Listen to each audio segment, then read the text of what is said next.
नमस्कार दोस्तों, राधे राधे। कैसे हैं आप सभी लोग? उम्मीद है कि आप सभी लोग अच्छे हैं और एकदम स्वस्थ और मस्त है। तो दोस्तों हम लोग भी बढ़िया हैं। और ये टाइम हो रहा था लगभग 3:30 बजे करीब का, और 3:30 बजे से मैंने शुरुआत कर दी है अपने दिन की, यानी शाम की रूटीन की। तो ये मलाई रखी हुई थी काफ़ी दिनों से। ये जो छोटे वाला डोंगा जिसकी मैंने अभी मलाई पलटाई, ये अप्रैल से रखी हुई है फ्रिज में। अब आप लोग कहोगे अप्रैल से रखी तो इसमें महक आ गई होगी, तो इसमें बिल्कुल भी महक नहीं आई थी, क्योंकि इसमें मैंने डाल दिया था दही। और ये दूसरी मलाई है, दूसरे डिब्बे में जो रखी थी, ये अभी की है।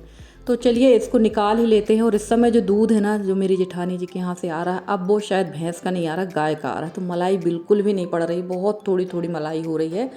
तो मैंने सोचा चलो इसको निकाल लेते हैं, कुछ घी निकल जाएगा, क्योंकि घी की बत्ती भी बनानी थी और कहना चाहिए खाने के लिए भी हो जाएगा।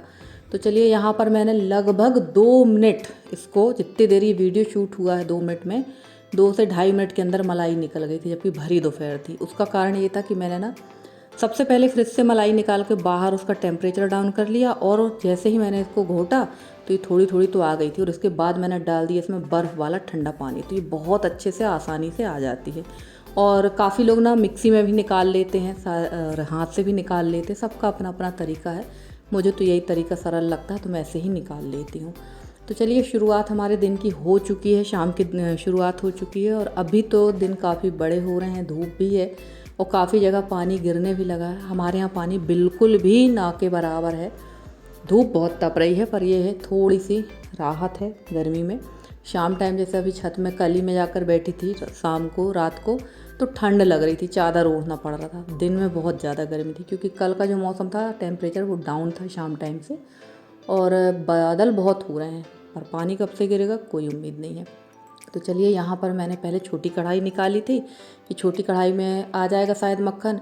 आ तो जाता मक्खन, पर पकाने में ये उफना जाता है, तो मैंने बड़ी कढ़ाई निकाल ली। और वैसे ना सच बताऊँ, दूध अच्छा सही है। और निकाले ना मलाई, तो इतनी मलाई अगर पहले अभी 1 महीने में निकाल लेती थी मैं, लगभग 1-1 लीटर 1-1.5 लीटर घी मैंने 1 महीने में निकाला है। और अभी अगर दूध भैंस वाला होता ना, तो आराम से मेरे पास अभी 2 अप्रैल का 1-1.5 किलो घी, और मई का यानी 2-2.5 लीटर घी मेरे पास हो जाता। पर चलिए अब कोई बात नहीं, इतना भी अगर निकलता रहेगा महीने में तो खाने का काम चलता रहेगा। क्योंकि मेरे यहाँ गाय बिल्कुल नहीं लग रही है, और कब तक जनेगी गाय कोई गारंटी नहीं है।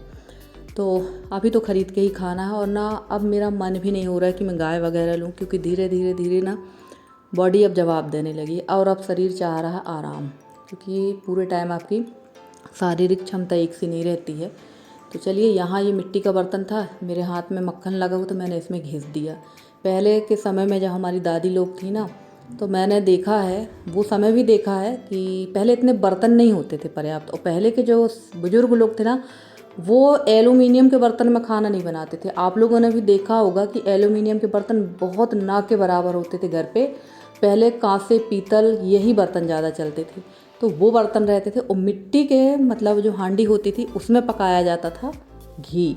तो वो मटके में जब घी पकता था, घी पकते ना वो मटकी बिल्कुल चिकनी हो जाती थी, और एकदम काले रंग की मटकी में घी पकता था और चिकनी हो जाती थी। जैसे अभी ये चिकनी दिख रही, ऐसी ही चिकनी दिखती थी।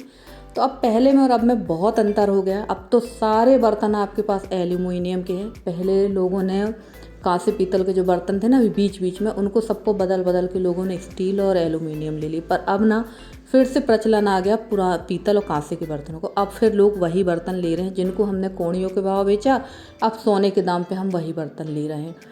तो ये तो ऐसा होता ही रहता है। जो आज हम कर रहे हैं, ये हमारी आने वाली पीढ़ी के लिए पुराना हो जाएगा, और फिर जो हमारी आने वाली पीढ़ी की पीढ़ी होगी ना, उसके लिए फिर ये नई चीज़ हो जाएगी। तो ये हमेशा चलता ही रहता है, इसमें कोई बड़ी बात नहीं है।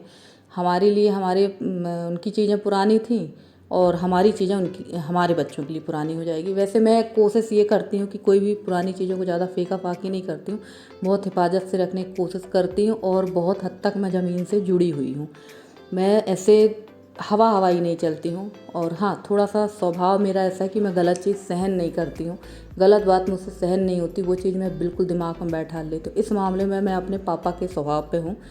और यही बात है कि मेरी ज़्यादा किसी से ज़्यादा फ्रेंड सर्किल नहीं रहती, और रहती भी ऐसा नहीं कि नहीं रहती, पर बहुत घनिष्ठता उसी के साथ रहती है मेरी जो मुझे समझ सकता है, हर किसी के साथ नहीं। और थोड़ा सा स्पष्टवादी होने की वजह से मैं बुरी भी रहती हूँ, ऐसा नहीं घर परिवार में बुरी भी हूँ कि बहुत सारे लोग जो हैं पीठ पीछे बहुत कुछ बोलते रहते हैं, सुनती रहती हूँ, पर मैं इग्नोर मारती हूँ कि भाड़ में जाए, तुम्हारे टेंशन में कौन पड़े। जितनी देर में तुम्हारा टेंशन लूँगी उतनी देर भगवान का नाम लूँगी तो मेरा भला होगा। और जो मलाई मैंने निकाली, मलाई से जो छाछ निकली ना, वो उसमें मैंने नमकीन डाल के गाय को पिला दिया ना, बूंदी का रायता पिला दिया गाय को। और ये गाय पूरी दोपहर 12 बजे से पूरी दोपहर तक यहीं रहेंगी। और अब मैं आ गई थी यहाँ अंदर। तो ये 2 टी-शर्ट हमने मंगवाई थी फ्लिपकार्ट से, मेरे हस्बैंड ने बुक की थी। टी-शर्ट काफ़ी अच्छी थी और ये बुक की थी उन्होंने अपने लिए भी और अपने भाई के लिए भी। तो ये क्योंकि देवर जी का जन्मदिन था 5 तारीख को और कुछ ऐसा विशेष हो नहीं पाया और उस दिन वो थे भी नहीं यहाँ, वो बाहर चले गए थे। तो ये 2 टी-शर्ट वैसे उसके पहले की बुक की थी, पर ये बड़ी मुश्किल से आई थी, अभी 2-3 दिन पहले आई हैं। कलर वलर तो बहुत अच्छा है इसका, बहुत कपड़ा भी ठीक है, पर देवर जी को पसंद नहीं आई। उन्होंने कहा कि ये गर्मी लगेगी इसमें, तो हो गया, अगर कोई गिफ्ट दे तो उसको रख लेना चाहिए।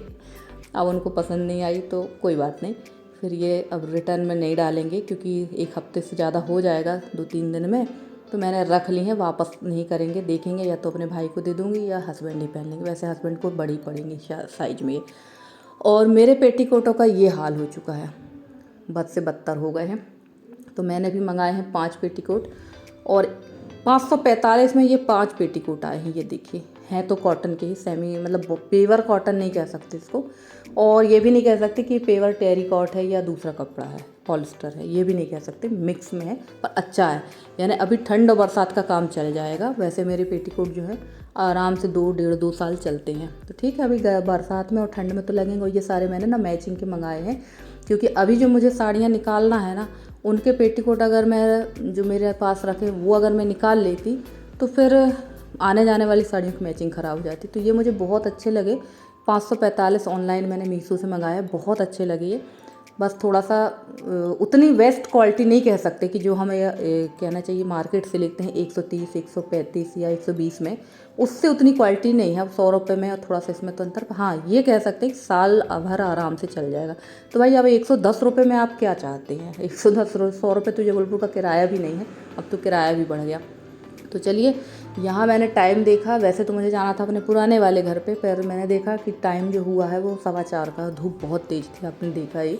तो मैंने कहा चलो बैठे बैठे इनकी सिलाई ही लगा लेते हैं, क्योंकि जो पेटीकोट होते हैं ना, चाहे आप मार्केट से लें या ऑनलाइन लें, कुछ भी चीज़ जो आप लेते हैं तो उनकी सिलाई बहुत कच्ची रहती। 5 नंबर में सिलाई डाल के करते हैं, 5 नंबर में सिलाई डालते हैं टेलर, वो सिलाई करके दे देते, क्योंकि भाई जो पेटीकोट सिलते हैं ना, उनको भी कुछ बहुत बड़ी अमाउंट नहीं मिलता। बेचने वाला तो 120 में बेचता है, बट जो सिलता है उसको 5 रुपये या 10 रुपये मुश्किल से मिलता होगा। 10 रुपये बहुत ज़्यादा बोल दिया मैंने, 5 रुपये 7 रुपये इतना ही मिलता होगा, इससे ज़्यादा नहीं मिलता। तो वो भी अपने हिसाब से ही काम करता है, जितना दाम होगा उतना आदमी काम करता है। तो चलिए, यहाँ धीरे धीरे मैंने पेटीकोट में, पूरे पेटीकोट में 5 के 5 में सिलाई लगा ली थी, और कुछ पेटीकोट में यसी ने सिलाई लगाई थी, और बीच में ना मुझे मशीन चेंज करना पड़ गई। अभी जब भाई की शादी के समय ब्लाउज सिल रही थी, तो जो मशीन अभी मैंने चढ़ाई ना, ये डिस्टर्ब हो गई थी। तो अभी मैं जब जबलपुर गई थी तो उसको सुधरवा के लाई। अब ये जो मशीन है ये डिस्टर्ब हो गई, अब इसको पता नहीं कहाँ हो गया, देखना पड़ेगा या फिर दिखवा कर ही लाऊंगी। और वैसे ना जबलपुर में जो हिंदुस्तान मशीन वाला, वहाँ सुधरवाओ ना तो पैसे बहुत लेता है। और गलगला में एक दुकान और है प्रताप वाले के यहाँ की, वहाँ पर मशीन बहुत अच्छे से, बहुत कम पैसे में बहुत अच्छी रिपेयर करता है। 2 से 2.5 साल फिर आपको ज़रूरत नहीं पड़ेगी। और ये हिंदुस्तान वाले के यहाँ तो आपको हर 4 महीने में जाके खड़े होना पड़ेगा। जबकि मेरी पर्सनली सिलाई होती, मैं टेलरिंग का काम नहीं करती हूँ। और अभी ना मेरी सिलाई काफ़ी सारी पड़ी हुई है, कुछ जो ब्लाउज अधूरे छोड़ छाड़ के गई थी ना, वही रखे हुए हैं, और वो कब कंप्लीट होंगे मुझे नहीं पता है, क्योंकि गर्मी इतनी बेतहाशा है ना कि हालत बहुत ज़्यादा ख़राब हो रही है। तो चलिए, यहाँ मैंने ये सब चीज़ें रख दी हैं, और अब कर लेते हैं थोड़े मोड़े काम और जो हमारे बचे कुचे हैं। तो यहाँ घी भी पकने रख दिया था मैंने, घी पक के ठंडा हो चुका है। और मुझे ध्यान आया कि शाम की घी वाली बत्ती बिल्कुल भी नहीं है, और यशी, और अगर यशी के पापा ने धोखे से भी ना आरती कर ली तो समझो बैंड बज जाना है, क्योंकि बहुत ज़्यादा चिड़चिड़ाने लगते हैं, फिर कोई भी चीज़ व्यवस्थित नहीं मिलती। तो मैं इकट्ठे ही ये डब्बे भर की बत्तियां बना के रख लेती हूँ, तो आराम से महीने भर के लिए हो जाती हैं। इसमें से आधी निकाल कर रख दूँगी मैं शंकर जी के मंदिर में, और आधी रख लेती हूँ अंदर। कोई भी चीज़ ना भाग दौड़ नहीं करना पड़ती कि यहाँ से वहाँ, वहाँ से यहाँ लेकर जाओ। दोनों चीज़ मैं अलग अलग ही रखती हूँ। वहाँ का सामान वहाँ रहता है और यहाँ का यहाँ रहता है। तो चलिए, वैसे घी निकल गया था, करीब 1 लीटर निकला था, पर ना 1.5 पाव जैसे तो मेरा बत्ती में ही डूब गया, क्योंकि बत्ती मैंने पूरी बताया ही कि महीने भर की ही भिगो कर रख ली है। भाई खाने के लिए कमी हो जाए पर पूजा पाठ के लिए कमी नहीं होना चाहिए, क्योंकि मेरा थोड़ा सा सिद्धांत दूसरा है। अब बुरा लग जाता है लोगों को तो मैं कह नहीं सकती हूँ कि क्यों बुरा लग जाता है। थोड़ा सा कभी सामने अपने आप को भी रख के देखिए, मेरी जगह, या मैं आपकी जगह मैं अपने आप को रख के देखूं तो बात अलग है। पर मैं खाने पीने के मामले में, खासकर पूजा पाठ के मामले में, पहले भगवान का फिर खुद का, क्योंकि दिया उसी का है, एहसान उसका मानना चाहिए हमें। और मैं एहसान फरामोश तो नहीं हूँ, मैं एहसान सबका मानती हूँ।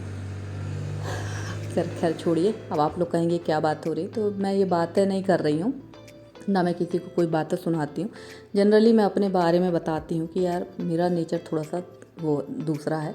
और आप लोगों से काफ़ी बार कहा कि मैं ज़्यादा किसी के यहाँ आती जाती नहीं हूँ। मुझे पंचायत बिल्कुल पसंद नहीं, किसकी बताओ, उसकी सुनो, उससे फिर वो बताए, फिर आपका नाम आए, फिर आपको बुलाया जाए कि तुम्हारे सामने, ये इन चीज़ों से मैं बहुत दूर रहती हूँ भाई, 10 हाथ दूर।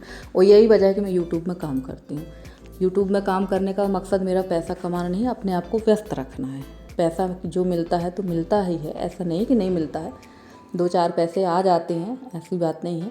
पर सबसे अच्छी बात है कि आप व्यस्त हैं। और अब तो मेरा मकान ऐसी जगह है यहाँ पर मेरा पड़ोस भी नहीं है, तो मैं कोशिश अपने आप को करती हूँ कि मैं ज़्यादातर विवादों से और फालतू की बातों से अपने आप को दूर रखूँ। तो चलिए, यहाँ मैंने ना खिचड़ी बना रही हूँ मैं, क्योंकि हस्बैंड की तबीयत ठीक नहीं है, उनको बिल्कुल भी खाना नहीं निकल रहा, आप यकीन नहीं मानेंगे। मतलब शादी के बाद से सब, क्या बोले, अब कुछ नहीं कहना चाहिए, सबकी हालत ख़राब हो रही हो सकता है गर्मी की वजह से भी हो। और हस्बैंड 6-7 दिन से कुछ भी बिल्कुल खाना नहीं खा रहे हैं, आप यकीन नहीं मानेंगे, 1 रोटी भी नहीं खा रहे हैं। हो सकता है आज है सैटरडे, मंडे तक मैं उनको लेकर जाऊं फिर से जबलपुर, क्योंकि उनका ट्रीटमेंट कराना है। वैसे यहाँ हॉस्पिटल में तो इलाज करवाया है, चेकअप भी हुआ, पर आप समझ सकते हैं सरकारी का चेकअप कितना अच्छा टेस्ट होगा। तो यहाँ मैंने खिचड़ी चढ़ा दी है उनके लिए। और इस समय मेरे यहाँ खाना बस यही बन रहा है, मूंग की दाल, लौकी की सब्जी या फिर खिचड़ी।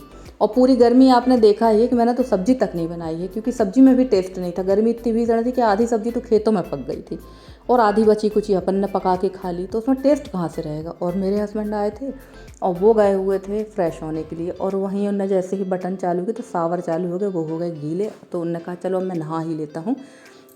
और यहाँ पर ऋषभ बैठा था और यशी, और ये कुछ बात पे से इन लोग कुछ मेरे को बता रहे थे, तो बहुत जोरों की हंसी आ गई, क्योंकि ये ऋषभ ना बड़ी उल्टी पुल्टी बात करता है और इसकी बातों में ना हंसी बहुत आती है। तो चलिए, फाइनली हमारा जो काम है वो है ये है। और शाम के टाइम मेरे पास काम कम रहता है, मैं शाम के टाइम पे काम कम ही रखती हूँ।